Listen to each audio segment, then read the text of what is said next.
provocative, original. The NECN documentary series continues with Part of My Soul, the Odyssey of a Child of Genocide.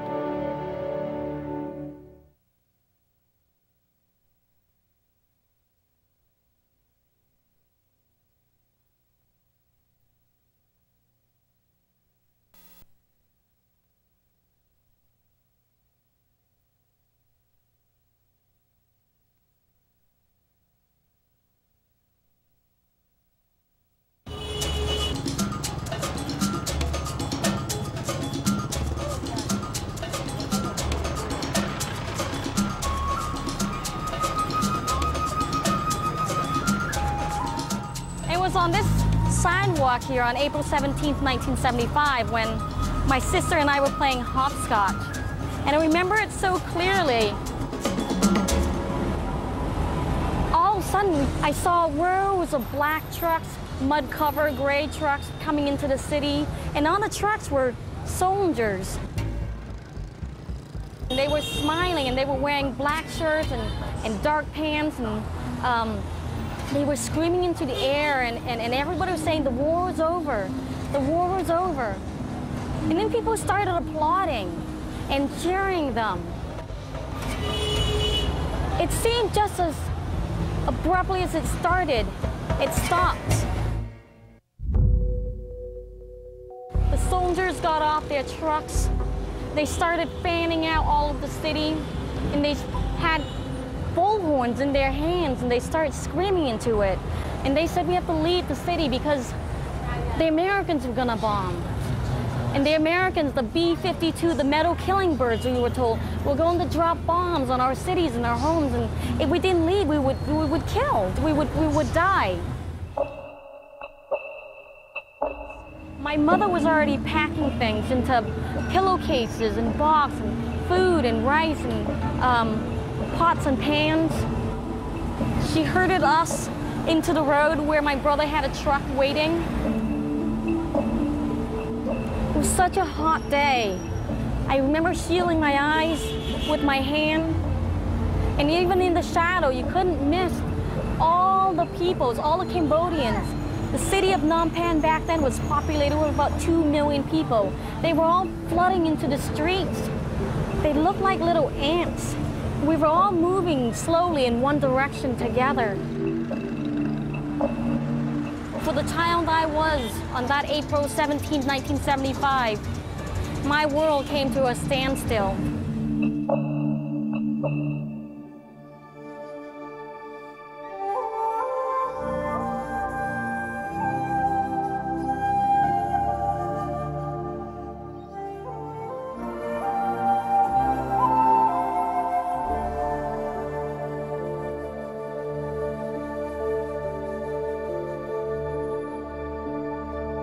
When the Khmer Rouge came into Phnom Penh, into my street, it's almost as if thunder struck from the sky and opened up the earth, and you are in this new world, and it's all very confusing, and you're going about it as if it's not really you.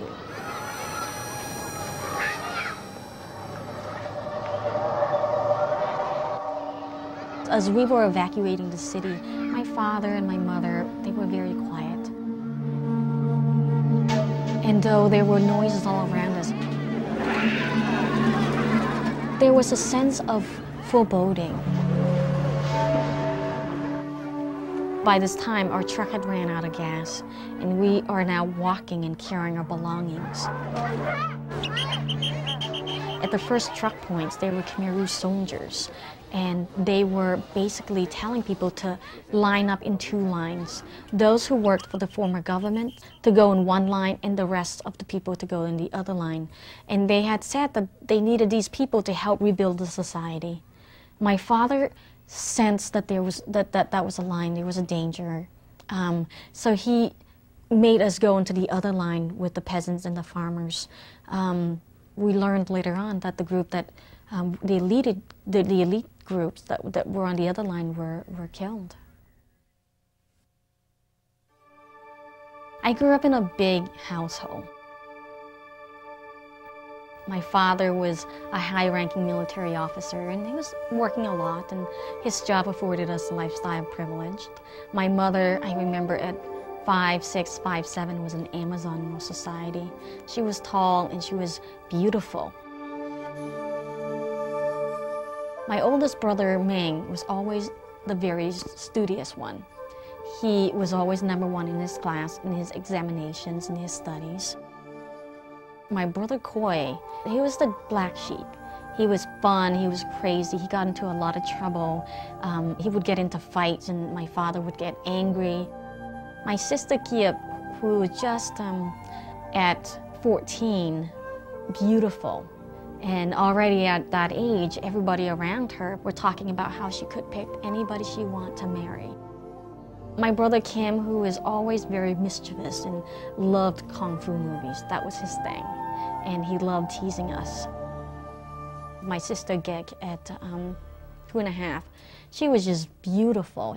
Chubby cheeks, huge eyes, she was just a China doll. And there was my sister Chou, who was at 7 years old. She was the good girl.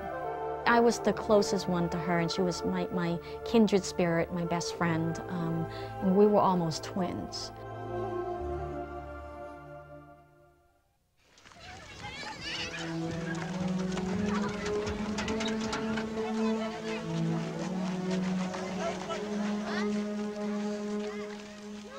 When we left Phnom Penh, we were constantly trying to find a safe place to be in.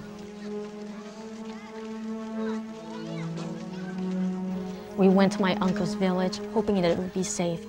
And then other people from Phnom Penh, from the city, started to arrive, and we were afraid that they would know who my father was and that we were living a life of lies, and that he would be discovered and we would be in danger, so we'd go to another village. And that's what we had to do, move from one village to another to look for safety. For me, I didn't know what was going on. There were no newspaper, no televisions, no news. We were in a village, nowhere to get out, no one was coming in. And then the soldiers came for the elder children in the family. And my two brothers went off to work to live in a work camp. My brother Koi was very strong, and so he worked in the field, delivering rice and loading bags of rice onto trucks, and my brother Ming was just working as a cook. Everybody's supposed to take their older children, deliver them to the soldier, and let them go. Finally, the soldiers came for my sister Kiev. She was 14 years old, and I remember watching her walk off, and she's my father's first daughter. And just how skinny she was, 14. I was just, she was so tiny, but she was trying to act so big. She was telling my father not to worry, that she could take care of herself. She went off, and not long after that, a girl showed up at the village, telling my father and mother that my sister was really sick, and she had eaten some bad food, and they weren't really sure what was going on. My sister kept saying she wanted to see my father, and she wanted her bodies to be brought back to be with us. My father heard this, and they rushed and able to get permission from the village chief to go to the village, and they went out, and when they came back, I could just see the difference in the way they walked from the time they left. They walked as if all life had left them.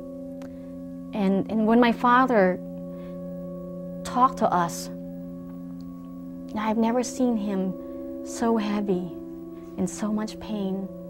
My sister had already died, and they couldn't find her body. There were so many people sick and hungry in this makeshift warehouse that they would use as a hospital, that when she died, they couldn't spare the mattress, the beds. So they just tossed her body, and we couldn't find her.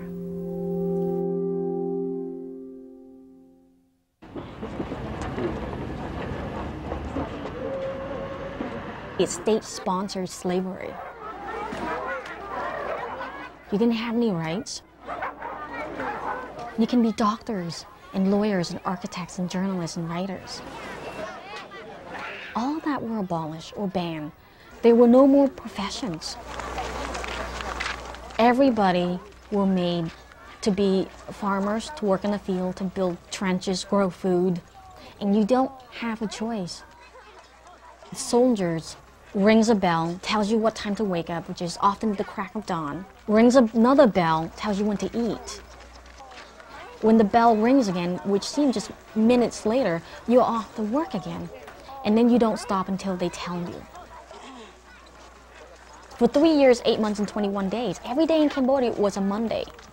And every Monday was a work day. There were no holidays, there were no weekends, there were no celebrations. It was just work, work, work. And it didn't matter if you were 60 or 6, you had to work. I'm not a farmer. I wasn't a farmer, never have been, and I pretended to be one. It's hard work. My hands were used to opening books and playing with toys, not pulling leeches out of my toes, not pulling weeds out of the ground. My hands just didn't know what to do, and so I was slow. And as a result of that, I would be beat up. It was dangerous to be a girl. It was dangerous to be any girls, but especially if you're the type of girl who is deemed attractive and would attract attentions from the soldiers or anybody else. There was a girl in the village named Davi who was very well known, and everybody thought she was very attractive. And no matter how much she tried to hide that, her physical attractiveness came through. And the soldiers came for her. They came for her one night. We could hear the commotion going on. We could hear the soldiers saying they needed Davi to go and help them pick crops or fruits for their celebration, and that they would deliver her back the next day. The mother begged them to take her instead, and Davi was dragged away, screaming and crying.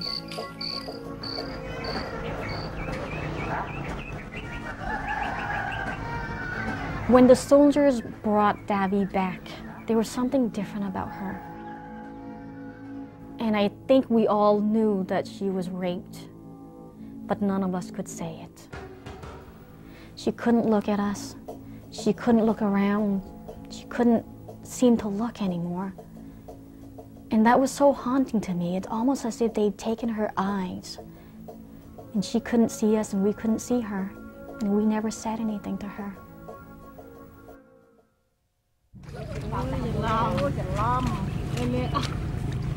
In Cambodia during the Khmer Rouge, as you were working these 16, 14, 18 hours, you're never far from death from starvation. When the farmers and the soldier raised the fields to burn and create more farmland, I would scurry out, look through the burnt grasses and brush for bugs or caught rats, or one time I found an anteater that was all curled up and worked really hard to crack it open for a little bit of meat that was in there. We would just devour the brains and the tail.